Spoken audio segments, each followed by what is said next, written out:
The Mario series is filled with all kinds of weird stuff. Just look at it. A plumber who fights a dragon turtle for some princess? But today we're not going to look at the story or the characters of the game. They are weird, and we already know that. Today we're going to look at the weirdest and strangest Mario power-ups and items ever seen. And there are quite a few. And the entire argument of it's a video game? Please leave that at home, because it's not important here.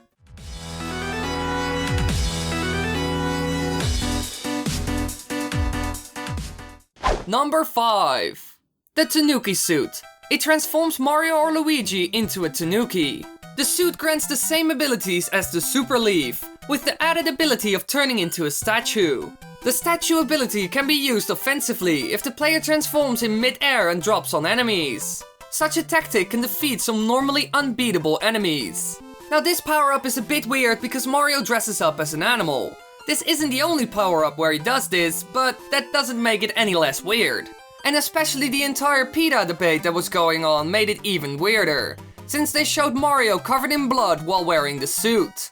Besides this, the animal that it's based on is really weird. In Japanese folklore, these animals can shapeshift.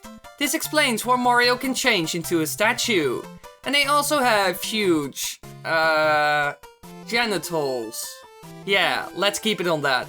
So Mario essentially wears the skin of a dead Tanooki, well, according to PETA at least, and the suit is based on a shape-shifting folklore animal with huge genitals.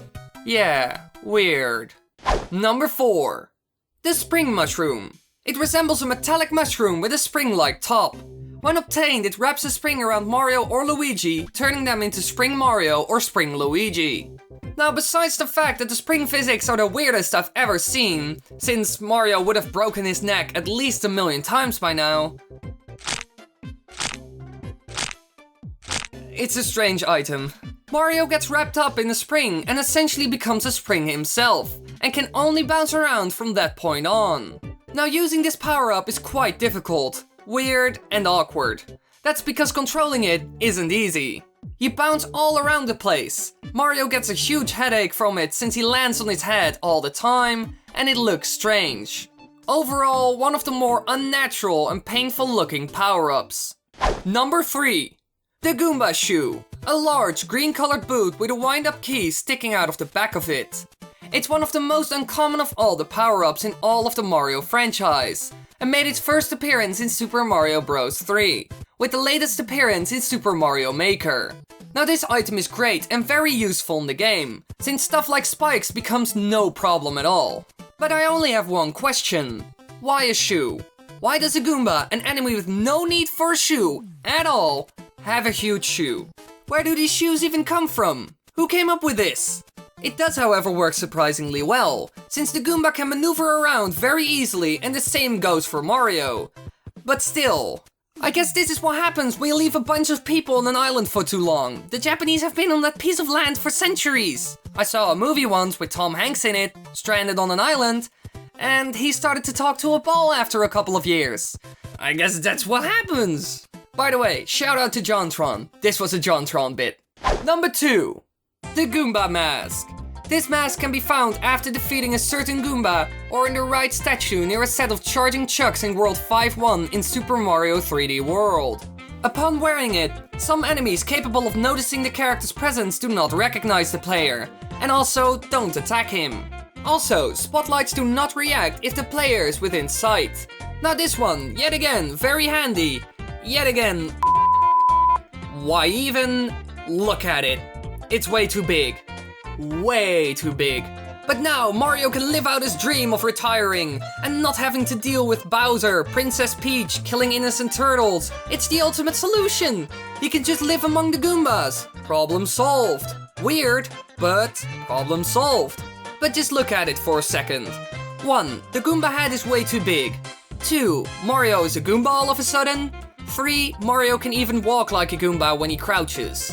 This item is cool and handy, but also really weird. Number 1. Now for our final power-up, we'll look at a quite recent one. But this one is certainly worth being number 1. The Weird Mushroom. Upon use, Mario will turn taller and slimmer and gain the abilities of Luigi, with higher jumps but lower traction. According to Takashi Tezuka, the form came from a bug that happened in development that made Super Mario skinny. However, Tezuka and the team liked Weird Mario's design, so they implemented him into the final game. It looks similar to a normal Super Mushroom, but with a short cap and a very thin base. The Weird Mushroom has a 1 in 10 chance of spawning whenever a Super Mushroom is placed. This has to be the best Easter egg power-up ever, and also the weirdest. Just look at what it does to Mario. It's like a combination between Luigi and Mario, and the outcome is some lanky plumber that is the source of nightmares. But it originated from a glitch, so what did you expect? Glitches usually don't look very pretty. Besides that, controlling Mario is completely different when he has this power-up, since he also gets the powers and abilities of Luigi. Thanks to this, using him becomes kind of awkward. So yeah, this one deserves to be on number 1. Great that you watched the entire video. Now I got a little deal for you. If you click that subscribe button, then you will get notifications for all the videos that I upload. And then you will get more entertainment and more fun things to watch. More fun things to watch equals more dopamine in your brain. Dopamine makes you happier, so more dopamine in your brain means more happiness. More happiness means great living, right? So I think it's a win-win scenario, so you might want to consider that.